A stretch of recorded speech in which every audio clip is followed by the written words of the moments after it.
Yo, Razim, how are you, man? Hey, hi Ryan. Good, good. How are you? How's Okay, MCO surviving. treating you? Huh?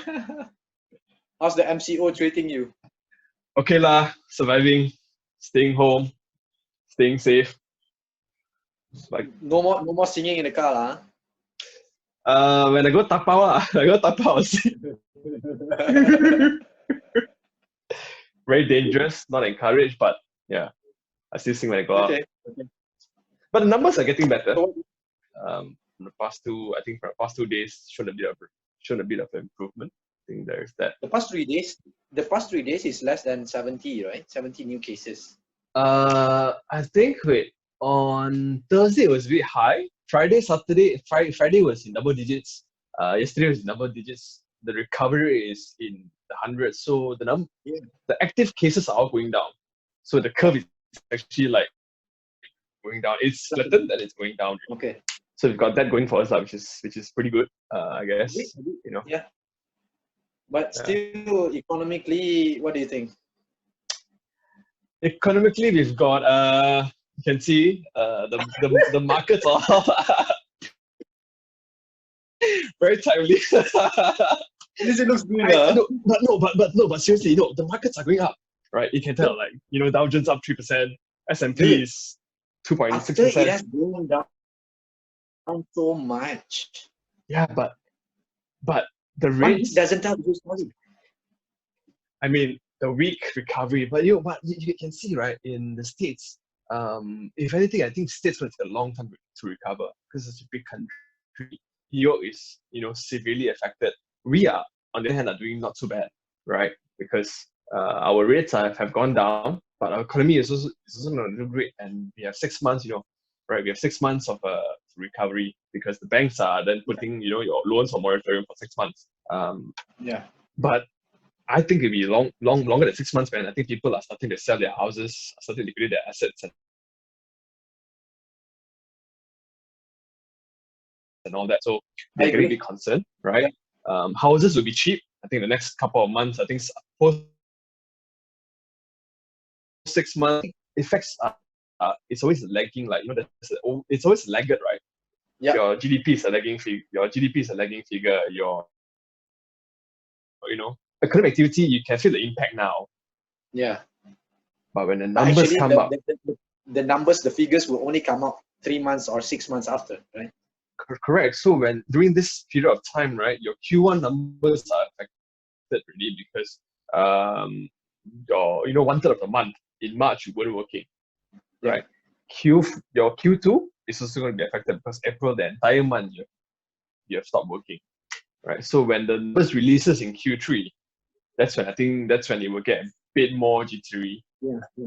You see, in at least for Malaysia, I think the real effect will only come after 6 months moratorium is over. Yeah, no, That's when foreclosures will come in. The banks start to cannot collect money, in a way. absolutely.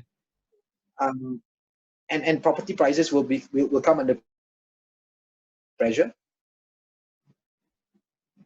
And go shopping, interest. But Correct. then the whole economy will drive down the demand even more. That will kill off everything in a way. Oil price is super low. Actually, Yeah, surprisingly, yeah, I don't know. Surprisingly, our top three industry, tourism is one of them. So imagine Air Asia is suffering, Mars has always been, but then suffering. And then no more tourism, it no will more be oil bad and gas so much. Our crude palm oil price is compressed. India is on a lockdown. China is also not increasing their demand even more. Festive season is over. It looks bleak. It looks gloomy. I think we will only can talk about economy in 2021. Now it's just survival mode. Yeah.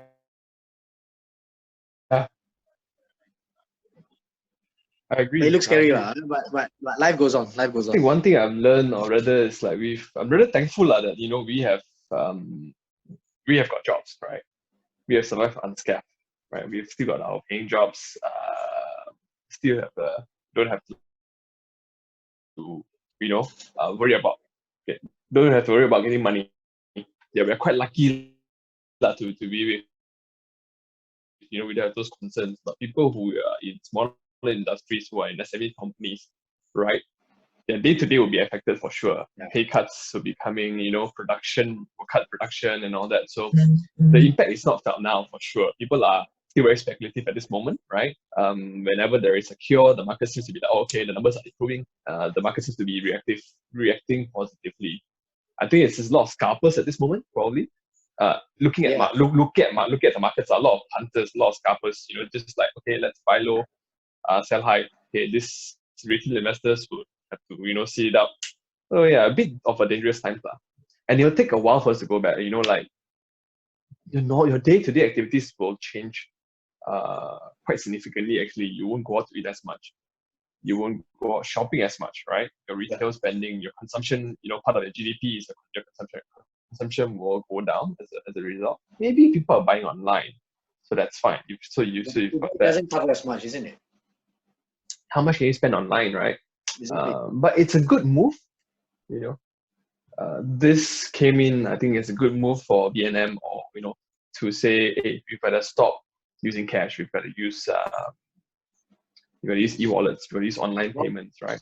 In terms of the effect of it, that people will start to go cashless. That's good. But whether people will still have cash to use cashless, that's another part. Yeah, actually that's true. So, not seeing the effects yet, lah. I think we're seeing immediate effects on few industries, but you look at bars, you look at restaurants, cinemas, actually, gyms. Those would be quite huge. We talk about caterings. We talk about raw materials, poultry, all these agriculture. All these consumptions are low. There's no conferences, events, concerts, weddings, whatever exhibitions. Any events with large gatherings, it's going to take a pause, lah, for sure. And well, can't help but to feel negative about it, but at the same time, there's always opportunities, right, out of any crisis. I think one thing we can learn from this crisis is that if you have a leg up, right, the world is on a pause right now. We're all taking a time out, but we have a leg. If we have a first mover advantage, right, to get out of this crisis, strong, like minimum impact to our economy, then I think that'd be quite good. Then because the production starts moving, people want to start, okay, the economy is getting ahead, getting a leg up already compared to other economies in the region, right? Imagine if you have a production in Thailand or in Myanmar or in Jakarta, but those production have to be stopped because the country is not affected, but your Malaysian ones are relatively safe. Very simplistic thinking, lah, right? Yeah, that's true. Because for the past, the way I see it, the past 5-10 years or 15 even, that we are everyone is moving towards globalization, right? I mean, it has always been. So when you do business, you always talk about import or export. There's no longer domestic demand. Our small country of only China, you talk about India, you talk about Indonesia, you talk about US even. They have domestic demand to sustain their economy. But we are export-driven economy. We always produce and to export out. And now all our big trading partners, especially the big countries, have lessened their demands significantly. So what that will bring down our SMEs at a very fast rate. That's one thing.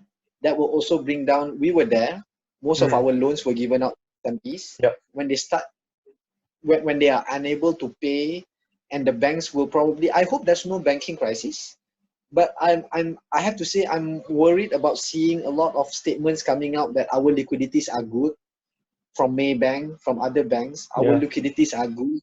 Our asset quality are good. And for me, I take it as a worrying sign because before 2008 subprime crisis, You name all the big Of banks course, like they say it's good, right? of course. And then only a month or two after, poof, that's it. No more Lemon Brothers. So it's like, what the hell? It's like now coming up with a statement, lowering down SRR, Yeah, lowering yeah, down interest rates even more. yeah. Then there is a problem. There is a problem. It's a systematic risk, lah, right? Yeah. Of course, the banks can go out and say like, okay, guys, we have liquidity issues. No, of course they can't say that, right? So when they say that, then what happens? Oh, panic, man. Yeah, right. This is unprecedented. I think that's what people have to see. I think I'll be a bit naive to say, oh, you know what? 6 months later down the road, things will go back to normal.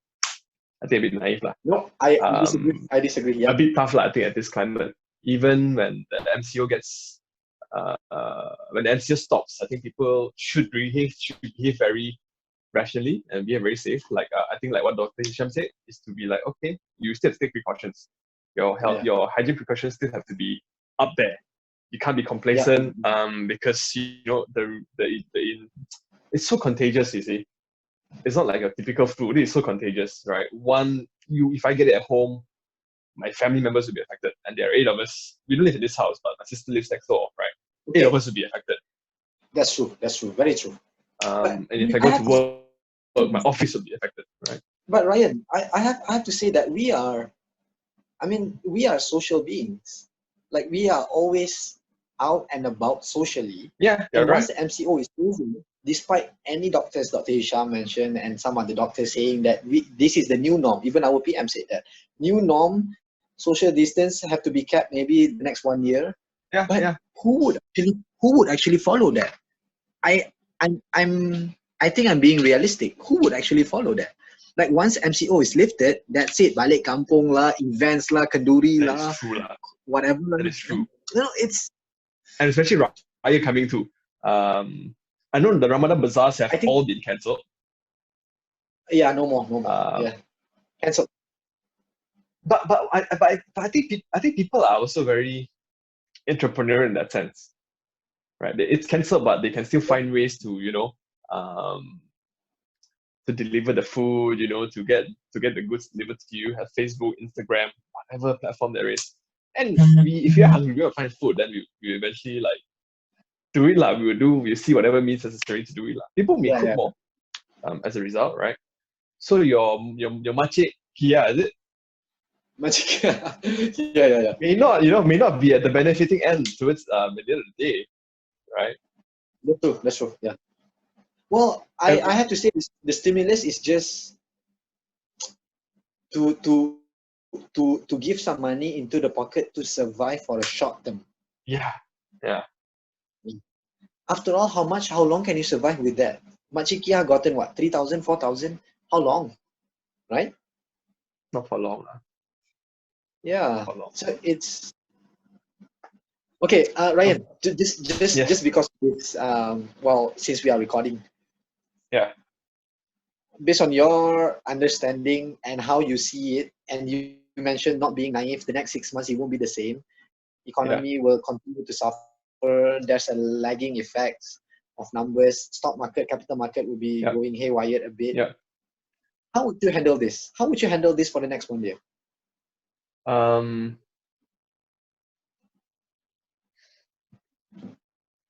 I would move a lot of my I will move assets into more secure assets. So I'll place a lot in savings for now. Right? Spending have to curb spending. No matter how low the interest rates are, I think we've also spoken about this. You have to curb spending, right? Having cash buffer you is very important at this point in time. Yeah. Right? I would definitely lessen my social activities. I think until we get a vaccine, at least to be sure. And the vaccine will take at least another 6 to 12 months. Earliest, I think it's 12 months actually. So mass produced vaccines are probably like 12 to 18 months, and that's 1.5 years from now. So the whole world is actually taking a pause. And you look at Japan, I think there's resurgence. China, I think, could be a bit of resurgence here and there. Singapore is because of the dormitories of the foreign worker dormitories. Here, we are not seeing it yet. And if people are already, going against MCO, right? People are leaving their houses despite the MCO unnecessarily, then it's going to be an issue. Because once the MCO gets lifted, everyone thinks it's going to be normal, right? It's going to be back to normal.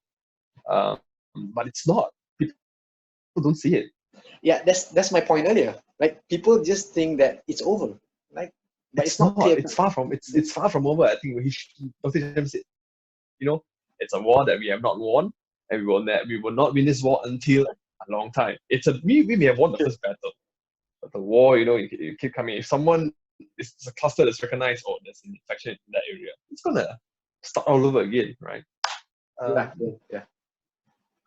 I don't know. I think next 1 year, just chill. Be happy with the job that you have. I think you got a job. I think that's a very good thing to already have. Don't spend unnecessarily. It's not that I don't want to drive the economy, right? I want to drive the economy as much as I can. But yeah. But would you make I don't know, any specific move because of this? Probably buying a house, buying a new car, or something. Buying a house for sure. I think looking at the economy, I think you can start looking at houses. You can start looking at property. But again, even look at property, right? Look at completed ones, right? To all our audience or people listening, look at completed properties, because the one that are in the midst of building, they have a bridging loan and all that, but they may go into cash flow issues. And they go into cash flow issues, your house will be built, they are stuck, right? You're kind of screwed in a sense, right? So I would advise go for completed properties where people are desperate to dispose. People may have 10 properties and you know what, I don't have cash flow. You know what, when you lose jobs in the city, when your urban companies start to cutting jobs down, taking 20% pay cut and all that, there's a chain effect. People are going to move back to their hometown, move further away from urban areas to save the rental, for example, right? Then what's going to happen to the house? No one's going to rent it. And all the expats, how are they going to come in? They're not coming in, right? Even expats in, from all over the world. They're allowed to come in, maybe that's one. But their companies may cut headcount, right? Globally speaking, right? So a lot of expats living in one care and all that. We may see property prices in one care go down, right? In KL areas, in urban areas, it would definitely take a hit, right? So yeah. So that's when you go shopping, huh? That's when you have cash, with you and say, you know what, okay, I can get a house. Let's do it, right? That I wouldn't go shopping lah, but we'll do whatever necessary lah. Yeah, fair enough. Okay. What about you? It certainly looks very gloomy lah. Well, I'm staying still. I think you brought up all the points. Well, if I have extra cash, of course, I would consider buying a new house or something. But at this point, it's just sustainable. Be grateful with what I have, and trying to spot opportunities. Yeah. Because I have a couple of friends that are exporting out gloves. Yeah. Masks, facial masks. Yeah. And some friends are inquiring about some machines to produce face masks and so on. It seems like they look at this in the long run, and the next 1 or 2 years, this consumption of these items, PPEs, PPEs too, will still be there. Yeah. So I the way I see it is, of course, working and everything, probably getting a new skill, but maybe no major decision to make, no major purchase, no major nothing. Just live, just survive for once. That's one thing I realized recently, that we are always chasing for something for the past years, that we feel that we are, of course, we are in a rat race in a way. We might like to think that we are not, but we are. And then we keep on chasing and chasing and chasing, and we don't reflect. And this is the most perfect time to reflect. Yeah, you're right. So that's how I'm taking it. But I don't know if I can do that for 1 year, but maybe the next couple of months is fine. But after that, I think if it becomes a new norm, you got to figure out something else. New norm. I think working from home is a blessing. I think it's something that companies should also think about, like, the HR policies and all that. Because eventually you can save on rental space, save on your fixed costs, right? Yeah. Because your employees are now able to work from home. True. Very minimal disruptions. They can work from home. Your business is still BAU. Yeah, maybe you go to the office once or twice a week, but your electrical consumption would, when it comes to a big company with, let's say, 5,000 employees, right? It adds up. A person at home maybe have switch on the aircon, but if you have half the building that's going to be, vacant most of the time, hey, it's going to be some savings there, right? Yeah. And looking at the property market for commercial properties in KL, that's going to be a worrying sign. That's going to be worrying because people may not, all your co-working spaces, those might see a lift. I don't know. They might see a uplift. You think so? Okay. Maybe some people just don't like working from home. They like to go to public spaces to work. But when you work in banks, for example, right? How can you do that? All your information are private and confidential, so you can't really share that with anyone else anyway. That's true. Right? So you are forced to work from home. In some manners, I think we'll see a bit of changes in that in our practices. Yeah, but I'm just worried about the effects of it. Of course, if HR policies around the country are thinking of work from home, for example, our automotive industry will just go bust. A bit slower, lah, of course. No new cars so much, and household can just live with 1 or 2 cars. Yeah. Okay, that's cool. And our property, especially REITs, will go down. Yeah. And then when we talk Your about malls this, are not. Huh? Your malls are not going to survive, That's it, man. We talk about 5 years ago when people are building malls and people talk about warning signs of glut office spaces and everything. Now this only makes it worse. Yeah. It's going to be worrying. But my big worry is it will affect the banks. That will create liquidity issues and it will create a banking crisis. It always goes down back to the bank. Foreclosures, malls who are like developers who are halfway building but cannot finish it, cannot get it completed, and then goes into default and so on. I think it's only the beginning before something major happens, which I believe the real effect will only come in 2021 or even 2022. This year is just like government can still like pump money, Kia can get some, everyone can get some. Okay, fine. But until when? Across the world is like that. Even Trump is giving cash to all the citizens. I don't know, no, not really. He's giving citizens, but a lot of it is being used by bailouts. Being used for bailouts. Very typical of Trump, I think, just to help his elite friends or whatever. Yeah. Anyway, but I don't know, man. I think maybe they will extend the moratorium period. I think so. In order for somehow all of us to survive, we have to work hand in hand. Really, we cannot be like, hey, you know what? We've got to all work together. I was talking to my brother-in-law too yesterday. He said, you know what? For everyone to survive in the chain, right? Your suppliers have got no choice but to come together and say, hey, you guys cannot undercut one another. Because if you undercut me, I'm screwed. Right? You know that when you have any buildings or shows, all of us would compete for prizes, right? But if you undercut me because you want to get the business, then we're going to be screwed because the rest of us, okay, one of you will win, but all of us will be screwed. Yeah. Right. Yeah. So that is something the domino effect was greater. Yeah, because of 10 players in the market, right? One of them will survive. The 9 players will be screwed. Then how? We must ensure that all 10 will survive. Actually, the idea is that all 10 will. Maybe not all 10. Maybe 1, 2 wonky ones. Okay, they don't deserve to survive. They don't survive. But the 8 good ones, okay, they should deserve a chance. I think it's something that the new government has to sort it out. Maybe our finance minister has to sort it out. It's definitely something to think about. Like your former boss. Yes. Not bad. I think a disclaimer: I work in CIMB. Clearly, Razim has already exposed that fact. I'm told I need to make disclaimers for the video. It could be Maybank. It could be some other bank. True. Hey, you know what? The ironic bit is, right, I was thinking about it that day. You know how he used to, when he was in Maybank, he used to report to the PNB guy, Wahid. Okay. But now Wahid is the chairman of Bursa. It's the other way around. Yeah, it's the other way around, right? But life is like that, bro.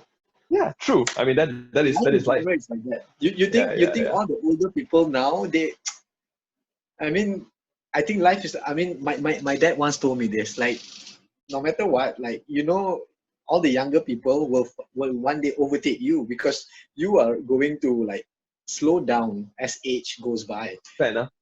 And then they might overtake you and become, I mean, yeah, so I think it's just life in general, Part and parcel of life. You're right. Yeah. Part and parcel of life. Cannot be avoided. But anyways, it's I think it's very negative, very gloomy. I've been reading news a lot more now, and it still doesn't help. There's no positivity out of it. I think cutting down on news is a good thing. Cutting down.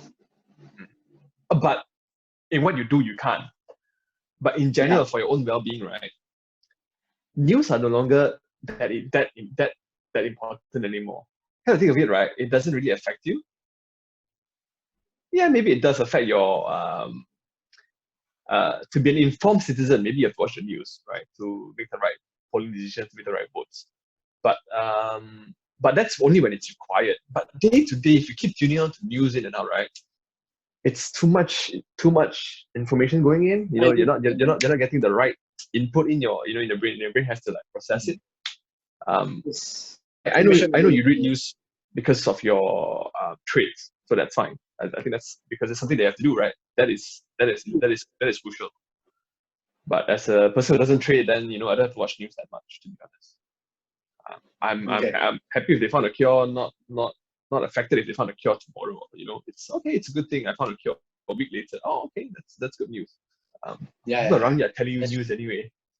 I'm sure your friends and siblings are telling you news, right? Yeah. But the way that you position your, I don't know, your workstation, it seems like you're up to date with news. Very important, because it was we were just talking about S&P figures here. Of course, this is Federal Reserve Bank of Cleveland president. Oh, each state have a different. Yeah, the Fed's. Oh, that is interesting. It's not at the federal level, No, they have a centralized one, but they also have Federal Reserve of other states. Wow. Like the mini Federal Reserve one. Like Bank Negara of like Bank Negara Selangor, or like not Bank Negara, Bank Negeri lah.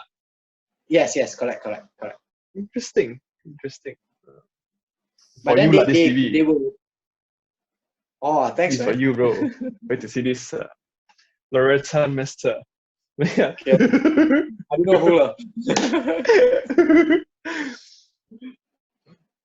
But anyways, good to talk to you, man. After some time. Good catching up, man. I think it's been a while. Been a long time, I think. So this is good. Yeah.